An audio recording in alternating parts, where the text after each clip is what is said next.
Vamos falar desses sujeitos aí fantásticos que são os puritanos. Certo? Eu sempre fico em dúvida de quem é mais interessante, se são os reformadores ou se são os puritanos.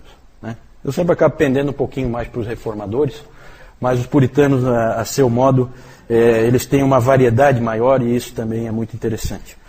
O J. Packer, quando ele fala dos puritanos, ele costuma começar, eu recentemente ouvi toda uma série de palestras dele sobre os puritanos, que é fantástica, fantástica. O Packer é um super especialista em puritanos. E ele sempre gosta de começar dizendo que ele vai falar dos velhos e alegres puritanos. Ele fala esse alegres puritano para ver a reação da plateia, para ver o nível de preconceito que já existe na plateia. Então ele faz esse teste primeiro. Né?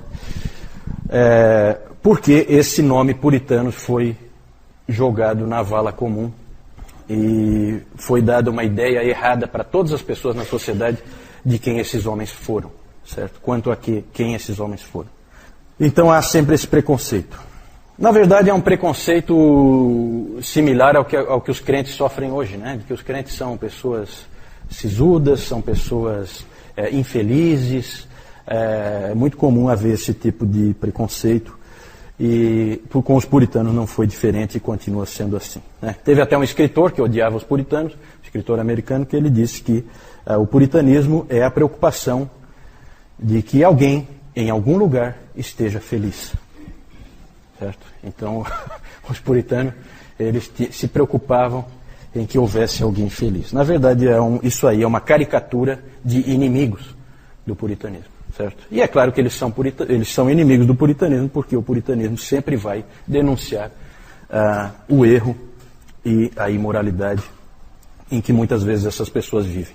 O C.S. Lewis, ele disse uma coisa importante sobre os puritanos, eu acho que é interessante, vindo dele. Ele fala assim: precisamos ver os puritanos como exatamente o oposto daqueles que carregam esse nome hoje. Então, se alguém hoje, vivendo entre nós, recebe esse nome puritano, então imagine o puritano verdadeiro como o contrário daquela pessoa para quem apontaram o dedo. Né? Devem ser vistos como jovens, ardorosos, intelectuais progressistas, extremamente atualizados e modernos. É exatamente isso que eles eram. O próprio C.S. Lewis escreveu um livro, talvez alguns de vocês conheçam, Screwtape Letters, que no Brasil traduziram, tem vários títulos, tem Cartas do Coisa Ruim, Cartas do Inferno, né? Mas é um livro interessante em que o C.S. Lewis imaginou um diabo, um demônio velho, experiente, cujo nome é Screwtape. Em português deram o nome de Fitafuso, em algumas versões. Ele escreve cartas para um demônio novato, principiante, né? Em enganar as pessoas. Dando dicas, ensinando como que se deve enganar as pessoas, levar para o mau caminho, aquela coisa toda, afastar de Deus, né? E então ele escreve cartas, por isso que é Screwtape Letters, né? As cartas do Screwtape. Ele escreve por Wormwood, que em português é traduzido em algumas versões por Vermebile. E aí, numa parte, ele fala assim: tudo isso, teu paciente é o cara que o demônio está atacando. Tudo isso, teu paciente provavelmente classificará como puritanismo. E deixe-me dizer de passagem que o valor que nós conseguimos dar a essa palavra foi um dos nossos grandes triunfos dos últimos 100 anos. Através dela, nós salvamos todos os anos milhares de seres humanos da temperança, da castidade e da sobriedade na vida. Certo? Então, claro, do ponto de vista do demônio, ele está salvando a pessoa da sobriedade, da castidade e da pureza na vida, usando esse termo puritanismo. Isso aí é um puritanismo seu. E aí a pessoa vai lá e faz a barbaridade aos olhos de Deus, porque ela classificou com aquela palavra e acha que aquilo ali é uma autorização, né? Porque botou o rótulo de puritanismo, então é uma autorização para fazer qualquer tipo de barbaridade. Então tem essa visão errada. Mas o que é o puritanismo? Na verdade, os puritanos é um movimento, não é um movimento organizado, não é uma igreja. Na verdade, é uma série de pessoas que a gente poderia classificar como um grande movimento. Esses indivíduos, eles surgiram durante o reinado de Elizabeth I, que nós vimos antes, na reforma na Inglaterra, são indivíduos que queriam levar a reforma na Inglaterra à frente, porque a reforma não tinha ido para onde tinha que ir. Não tinha ocorrido na Inglaterra uma adaptação da igreja às escrituras, certo? E esses indivíduos queriam que isso acontecesse. Na verdade, ela começou no reinado de Elizabeth, floresceu no chamado Interregno, ou a República, porque a Inglaterra já chegou a ser uma república, exatamente nas mãos dos puritanos, entre 1640 e 1650, e foi minguando entre a restauração de 1660 e a tolerância de 1689. Depois a gente vai falar um pouquinho mais com mais detalhe disso. Todos os puritanos no início eram parte da igreja da Inglaterra, da igreja anglicana, faziam parte dela. Eles queriam levar em frente a reforma que tinha começado bem com Eduardo VI. Eduardo VI é aquele rei, filho do Henrique VIII, que era um menino e tal, lembra? Que aí assumiu com 10 anos, morreu com 16, e aí tudo foi por água abaixo. Mas estava indo bem. E aí houve aquele balde de água fria com a rainha Maria I. O espírito do puritanismo se vê, como eu disse antes, naquele embate que houve entre John Knox e Richard Cox em Frankfurt, na Alemanha, numa igreja de refugiados ingleses. Ali houve uma discussão entre esses dois homens, em que o John Knox queria adaptar a igreja às escrituras, porque o Senhor Jesus Cristo é o Senhor da igreja, e o Richard Cox veio com aquele argumento bem típico do anglicanismo, que era o seguinte: não, nós queremos uma igreja como era a nossa igreja lá na Inglaterra. Então, o costume é o que é mais importante. Os rituais que nós fazíamos, nós queremos continuar fazendo.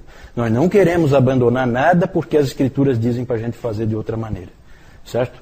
Então, esse é o espírito tradicional do ser humano. Ele gosta de rituais, ele gosta de manter as coisas como estão, ele não gosta de adaptar as coisas às escrituras. O puritano quer sempre adaptar as coisas às escrituras. Esse nome puritano é um nome que os inimigos deram para os puritanos.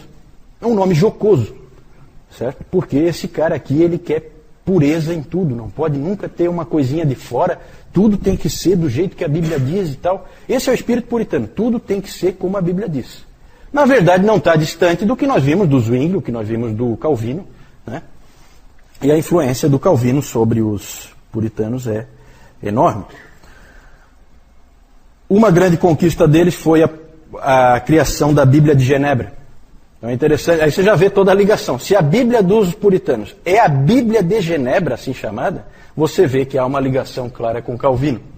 Certo? Na verdade, é uma tradução da Bíblia que foi feita por uma série de eruditos em Genebra, usando como base a tradução do William Tyndale.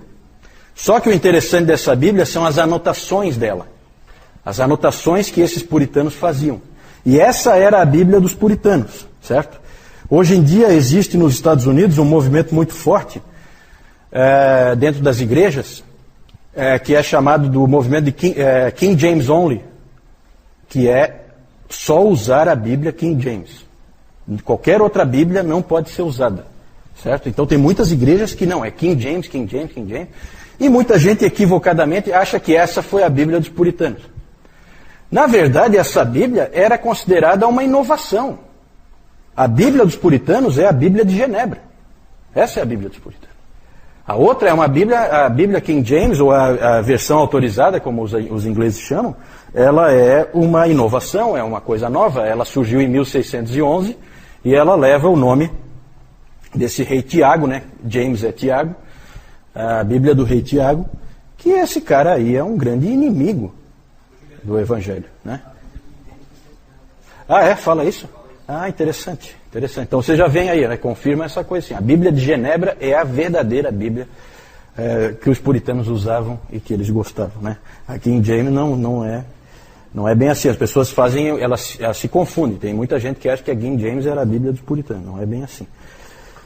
Os puritanos tiveram uma grande decepção com a rainha Elizabeth, porque eles esperavam que, como ela era protestante, a reforma continuasse. Para eles, ela só varreu a sujeira para debaixo do tapete. Não fez nada de concreto, deixou aquela via média, entre catolicismo e protestantismo, sem levar para as escrituras, certo? Ficou aquela coisa muito mais de descolar de Roma do que de efetivamente seguir as escrituras, certo? Muito mais um protestantismo político do que um protestantismo de consciência. E aí depois, quando assumiu o Tiago I, James I, que era o rei da Escócia, na Escócia eu acho que ele era já o James VI, mas aí houve a unificação, certo? Que eu acho que a dona Carlota estava comentando antes, né? Porque aí houve a unificação, a dinastia Stuart, né? Começa ali com esse rei Tiago. Eles achavam que vindo um rei escocês do país do presbiterianismo, haveria agora, com certeza, a possibilidade de levar em frente a reforma.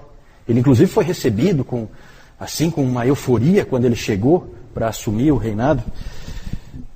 Que engano.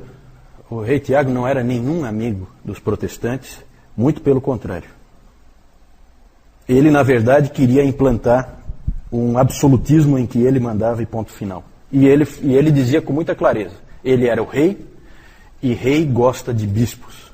Né? Por quê? Bispo eu nomeio, eu vou lá e eu ponho o meu chapa para ficar lá sendo o bispo. Certo? Isso é controle político. Para quem quer ser um senhor absoluto, é importante. Depois, com Carlos I, aí o desânimo foi total. Porque esse Carlos I, ele colocou algumas pessoas em algumas funções importantes, como por exemplo o arcebispo da Cantuária, que é a mais importante dentro da igreja da Inglaterra, depois do rei. Ele colocou um sujeito chamado William Laud, e esse sujeito aí foi um dos maiores inimigos dos puritanos. Perseguiu os puritanos severamente. Grande inimigo dos puritanos, arcebispo William Laud, certo? Porque esse William Laud queria, junto com o próprio rei Carlos I, eliminar os puritanos do mapa. Por vários motivos. Um motivo político e também porque eles queriam colocar dentro da igreja anglicana, fazer valer a teologia arminiana. Certo? Eles queriam que a teologia arminiana prevalecesse.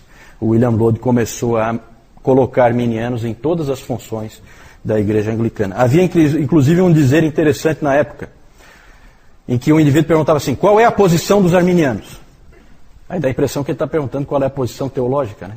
Aí a resposta era, os melhores bispados da Inglaterra. Certo? Essa é a posição dos arminianos, é ficar com os melhores bispados da Inglaterra.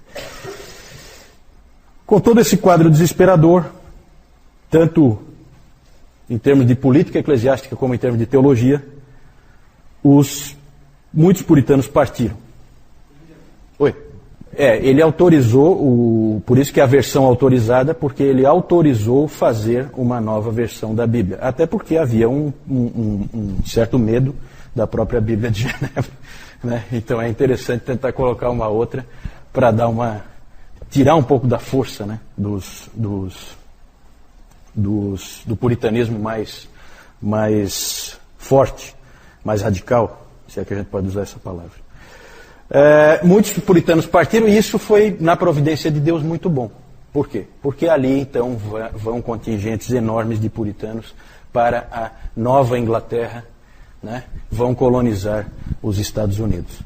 Para nós isso é muito importante porque o protestantismo veio para o Brasil via americanos, principalmente. Né? O protestantismo reformado. Certo? Claro que os luteranos, aí é muito mais, vieram da Alemanha e normalmente junto com a colonização. Então vinham os colonos, eles traziam a sua religião, certo? Já os americanos fizeram o trabalho realmente evangelístico, num primeiro momento, né? Mas isso muito depois, certo? Aqui no Brasil. Mas é importante porque a gente tem que ser grato àqueles irmãos da América, porque mandaram missionários para cá e hoje nós temos as nossas Bíblias, nós temos tudo, graças a esses irmãos. E então foi importante a ida desses grandes contingentes de puritanos para a Nova Inglaterra, para os Estados Unidos. Nova Inglaterra, para quem não sabe, é uma região dos Estados Unidos, lá bem no norte, nordeste dos Estados Unidos. Depois eu vou mostrar. Tá? Eles saíram porque ali eles viram que não tinha mais esperança. Muitos saíram direto de Southampton e outros portos lá da Inglaterra, e muitos passaram primeiro pela Holanda, ficaram um tempo estabelecidos na Holanda, e da Holanda foram embora para o Novo Mundo, certo? Depois nós vamos falar do protestantismo no Novo Mundo. Alguns ficaram, né? E nos anos 1640 estourou a Guerra Civil entre o parlamento e o rei. Por quê? Porque várias atitudes do Carlos I indicavam que ele queria governar de maneira absolutista. Ou seja, qualquer coisa que der na telha dele, ele faz. E a Inglaterra era sim uma monarquia, como é até hoje, mas tem um parlamento. Você vai aumentar impostos, você tem que fazer passar pelo parlamento, não é o rei. Eu quero aumentar agora os impostos, agora o imposto vai ser 95%. Não, calma. Tem o parlamento. Lá no caso deles tem a Casa dos Comuns e a Casa dos Lordes, né? E aí o parlamento viu que esse sujeito estava mal intencionado e houve então guerra, exércitos leais ao rei e exércitos leais ao parlamento, certo? Essa guerra civil foi vencida pelo parlamento e o rei Carlos I foi decapitado em 1649. De 1649 a 1660 não houve mais um reino, mas sim uma república, governada pelo parlamento e por um que eles chamavam um Lorde Protetor, que era a figura do Oliver Cromwell. Esse Oliver Cromwell é um sujeito que é amado e odiado, mais odiado do que amado, porque afinal de contas hoje você vê que a monarquia prevaleceu naquele país, né? E os ingleses adoram aquela coisa de rei e rainha, e então você vê que um indivíduo desse que derrubou aquela coisa que eles adoram, eles nunca vão ver com muito bons olhos. Mas ele era um indivíduo ligado aos puritanos, o próprio John Owen foi conselheiro do Oliver Cromwell, e é um período muito interessante, é o período em que os puritanos têm mais força, inclusive força política, certo? Eles podiam fazer reforma agora, porque eles tinham todo o apoio do parlamento. Houve uma série de problemas e tal, no final assumiu o Richard Cromwell, que era o filho do Oliver Cromwell, assumiu quando o Cromwell morreu, e ele não era bom, ele era um péssimo líder, confuso, e o que acabou acontecendo no fim das contas é que 20 meses depois do Oliver Cromwell morrer, o rei Carlos II voltava à Inglaterra e sentava no trono da Inglaterra e o Reino Unido estava restabelecido. Na verdade, houve uma série de problemas, eu não vou entrar em detalhes, mas os escoceses meio que sabotaram a coisa, porque os escoceses quando o Carlos I foi morto, eles colocaram o Carlos II como rei da Escócia. Aí já fica difícil, porque daí o reino era unido, aí não foi unido o negócio. O parlamento da Inglaterra assumiu o comando da Inglaterra, mas na Escócia o cara estava reinando. E ele era um pretendente, né? Pretendente não, ele era o legítimo herdeiro ali do trono da Inglaterra, se fosse uma monarquia, né? Então houve uma série de problemas, houve inclusive guerra, o Oliver Cromwell invadiu a Escócia e na Batalha de Worcester ele acabou dando um jeito de fazer o Carlos II, rei da Escócia, só da Escócia, foi obrigado a se refugiar em que país será? França, né? O grande aliado sempre da Escócia. Então ele foi para a França e ficou lá, certo? Mas o Dr. Lloyd Jones ele sempre disse que o fracasso do movimento puritano e a volta do Carlos II tem muito a ver com os presbiterianos. Os presbiterianos, leia-se escoceses, acabaram sabotando um pouco e fizeram com que...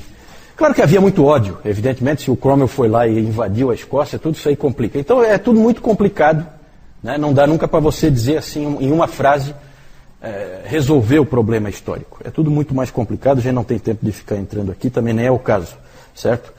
Mas eu já estou adiantando que os puritanos acabaram fracassando no seu intento de ter ali realmente uma nação cristã, certo? Plenamente reformada, plenamente, totalmente voltada às Escrituras. Isso eles não conseguiram. Em 1658 houve a restauração, então, da monarquia, e aí vem o declínio dos puritanos. Vamos falar, eu quero só citar alguns nomes, não tem como ir muito longe, pode passar aí. Alguns grandes nomes aí entre os puritanos, os nomes são muitos, nós não temos tempo de falar todos. Tem o John Milton.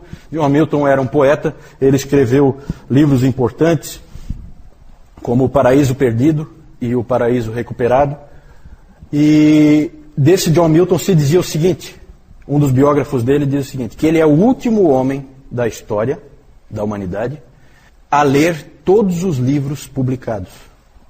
Todos os livros que havia publicado, ele tinha lido.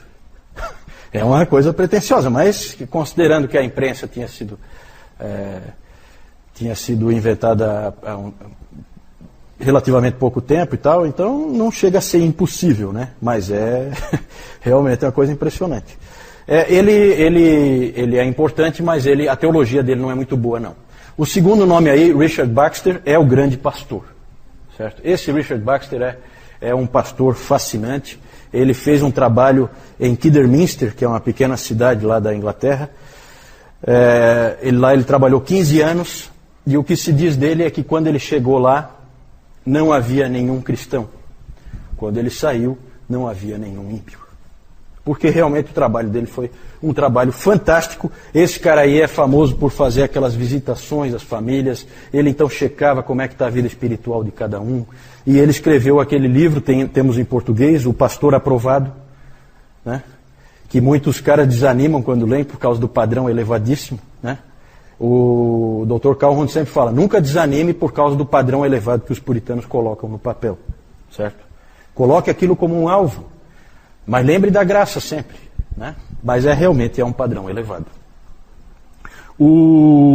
Outros livros dele, ele tem livros fantásticos, esse Richard Baxter. Um Chamado ao Não Convertido, né? Aqui no Brasil tem traduzido Convite para Viver, que ele usa um texto ali, sensacional ali, ele coloca de uma maneira fantástica, um chamado realmente para aqueles que não são convertidos, para que venham ao Senhor.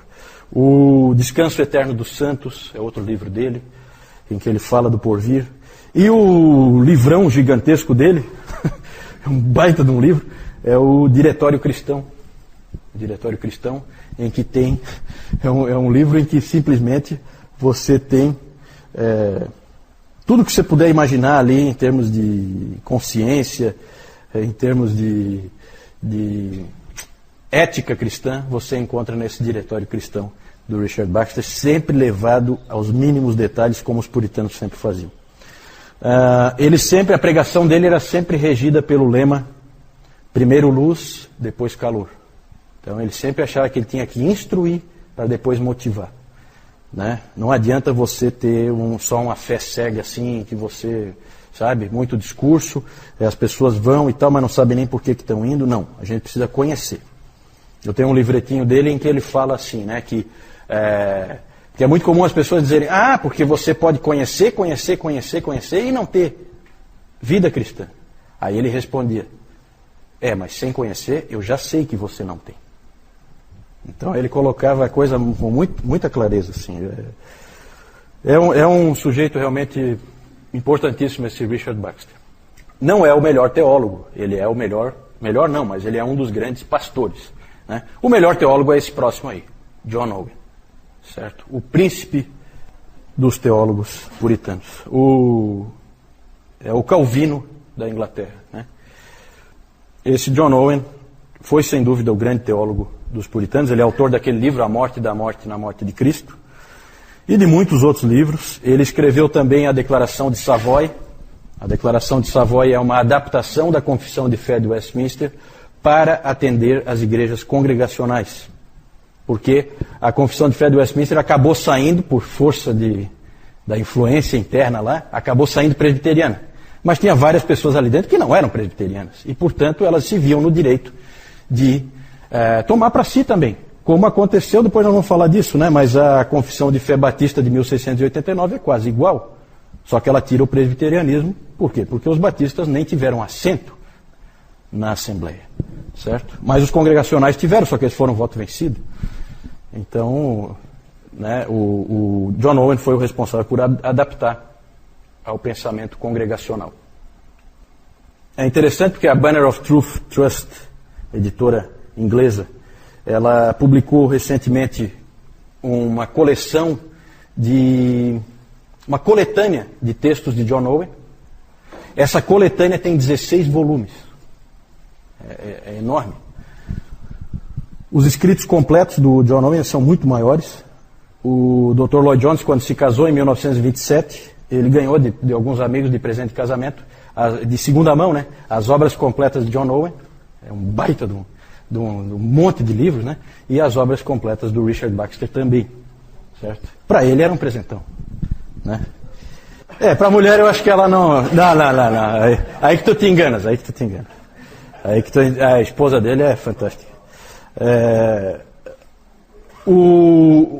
E talvez o favorito de todo mundo é esse próximo aí, John Bunyan.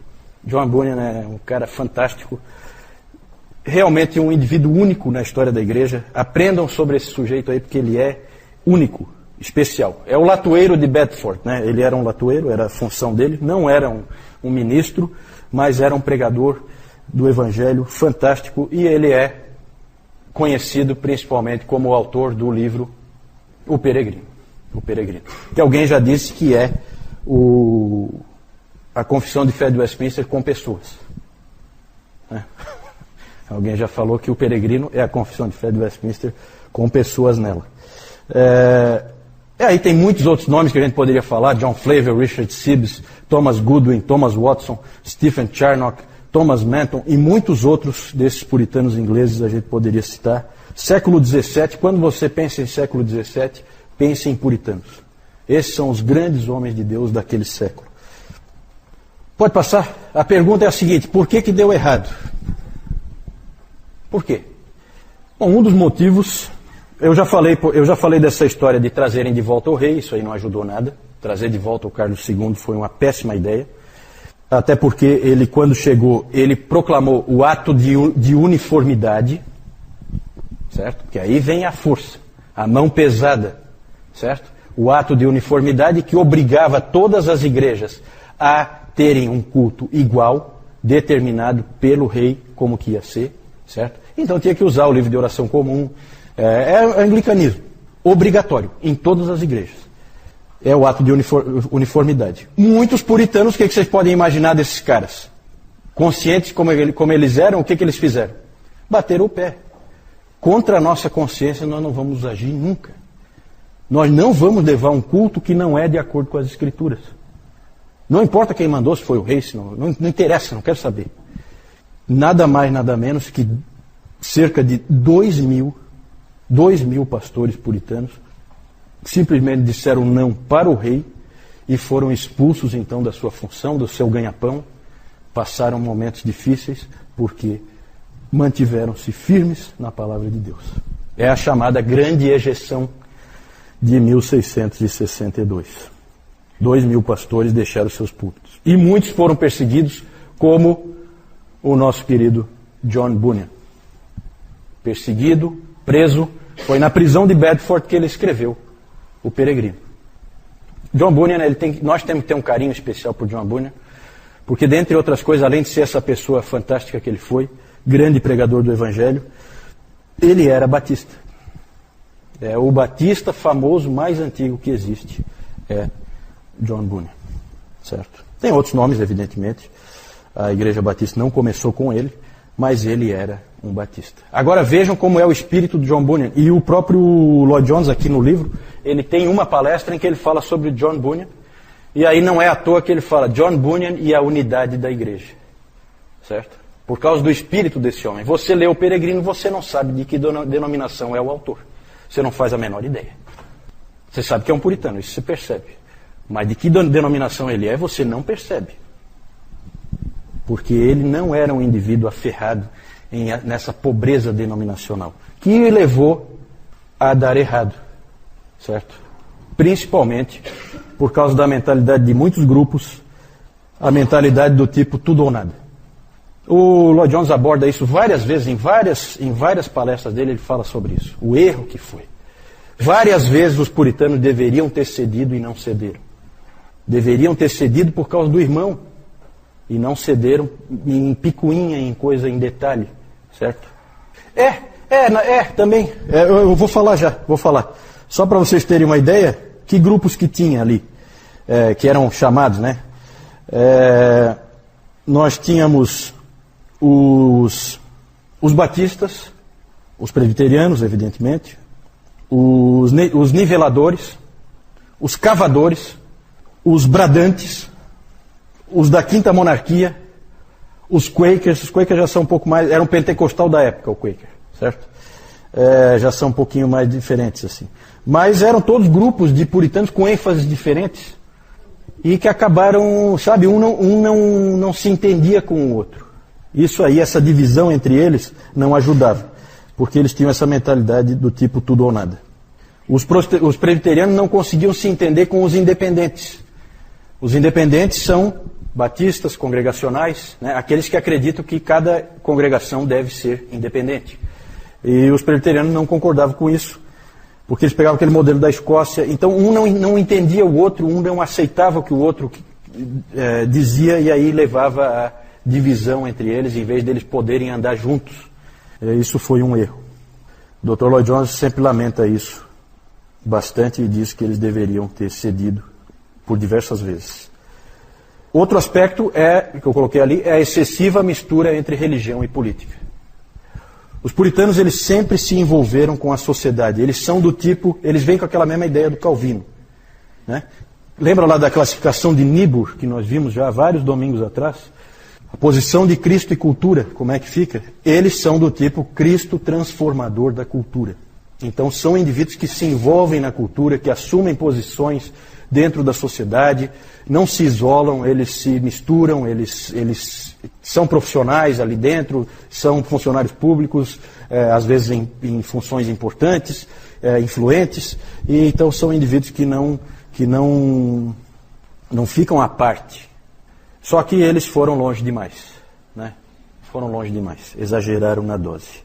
Esse é um aspecto que foi ruim. O próprio John Owen disse que considerações e intrigas políticas minaram o movimento puritano. O Dr. Lloyd Jones sempre disse que nós temos que aprender com o que ocorreu entre 1640 e 1662. A batalha do Senhor deve ser com armas espirituais. As palavras dele, do Lloyd Jones. Algumas características bem rápido. Podíamos falar, há alguns anos atrás eu fiz um estudo com um grupo só sobre os puritanos. Um monte de estudos que nós fizemos sobre os puritanos. Podíamos ficar aqui o resto da vida só falando deles, características deles. Não temos de maneira nenhuma tempo para isso. Fica o desafio, depois eu vou falar ali de alguns livros para vocês lerem. Mas a gente poderia dizer que algumas características deles que saltam aos olhos é a completude, no sentido de que eles são completos em tudo aquilo que eles abordam. Tudo vai ao mínimo detalhe, tudo é completo, tudo é checado. Eles são muito criteriosos em tudo que eles abordam, em todos os assuntos que eles tratam, tanto em teologia como em vida cristã. Sempre tudo é completo. O Diretório Cristão do Richard Baxter é um exemplo. É um exemplo. Ali ele se propôs, naquele livro, ele se propôs a tratar de casos de consciência. Né? O que são casos de consciência? Assim, uma determinada coisa que está acontecendo na sua vida, uma decisão que você tem que tomar e que você não sabe que caminho é o mais certo para escolher. Ele vai tratar disso aí em detalhe. Os vários tipos de situação que podem ocorrer são chamados casos de consciência. Lá ele também vai abordar como deve-se usar o conhecimento, como deve-se usar a fé, como progredir na vida cristã, como avançar na vida cristã, como vencer cada uma das tentações, como mortificar e vencer cada um dos pecados. Tudo detalhado, tudo detalhado. É enorme o livro. Eu acho que não, em português não. Eu acho que para traduzir, talvez alguma versão resumida. Né? Geralmente quando você compra alguma coisa dos puritanos é resumido, porque os indivíduos escreviam muito, muito. Tá? Todos os livros deles são enormes. E também a linguagem difícil, então normalmente alguém vai e resume. E já é muito útil o próprio resumo. Segundo, a adoração bíblica. Eles são os grandes aplicadores do princípio regulador do culto.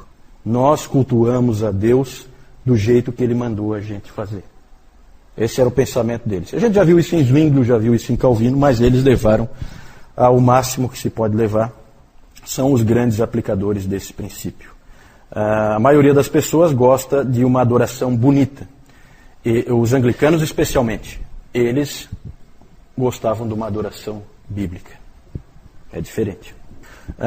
Eles removeram as vestimentas, removeram todas as imagens, removeram as cruzes, removeram tudo que eles puderam, eliminaram os dias santos, eliminaram as festas religiosas, até a Páscoa e o Natal eles eliminaram tudo. Tudo que não tinha base escriturística, eles tiraram.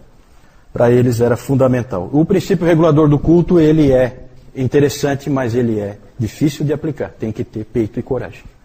Eles tiveram. A graça, todos eles eram calvinistas, certo? Então, a salvação vem de Deus. Eles sempre viam assim, e eles sempre deixaram claro que não é o pecador que salva a si mesmo, Deus é que salva o pecador. A lei, eles são os grandes mestres na questão da santificação. Terceiro uso da lei. Grandes mestres nessa parte de como viver a vida cristã, sabiam ensinar isso como poucos. Por vezes chegavam a soar meio legalistas. Às vezes um ou outro pode ter escorregado aí, certo? Sempre esse é um perigo para as igrejas reformadas. Por causa da ênfase no terceiro uso da lei, elas têm um risco de cair no legalismo, de cair num exagero, né? Colocar a santificação quase como a obediência aos mandamentos quase como uma condição à salvação. E isso às vezes não fica muito claro. Para os luteranos é o contrário. Eles tendem a cair mais na graça barata. Tanto que o próprio Dietrich Bonhoeffer, que era um luterano, ele escreveu muito naquele livro Discipulado, que é um livro excelente. A teologia do Bonhoeffer pode não ser assim, uma teologia muito correta, mas aquele livro é muito bom. E ele ali fala da graça barata. É um risco que eles correm. O Dr. Calhoun disse que os reformadores precisam, os reformados precisam dos luteranos e os luteranos precisam dos reformados. Para sempre lembrar, toma cuidado. Aqui é um lugar perigoso para você andar, né? Na verdade, se vocês quiserem aprofundar, saber mais, eu coloquei alguns capítulos. O título do capítulo é aquele ali mesmo, desse livro aí, Santos no Mundo. Você quer conhecer os puritanos, você leia esse livro primeiro, tá?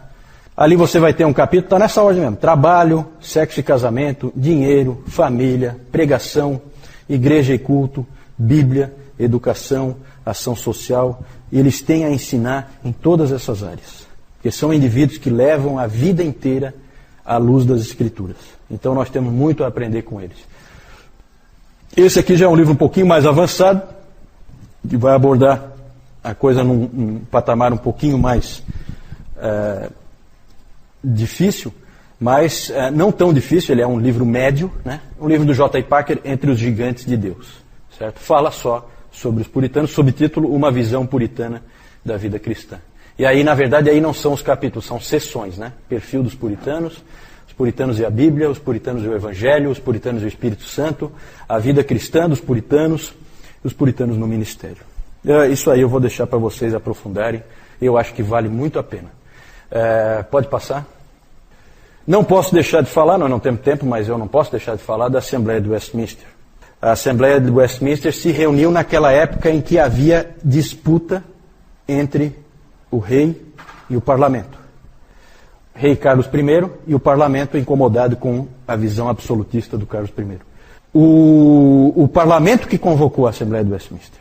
O parlamento convocou uma série de teólogos, eminentes teólogos, para elaborarem uma confissão de fé e outros aspectos também, um diretório de culto, catecismos. Quando a gente fala de Westminster, a gente não fala só da confissão. A confissão é o mais famoso, mas tem uns 5 ou 6 documentos que foram produzidos ali.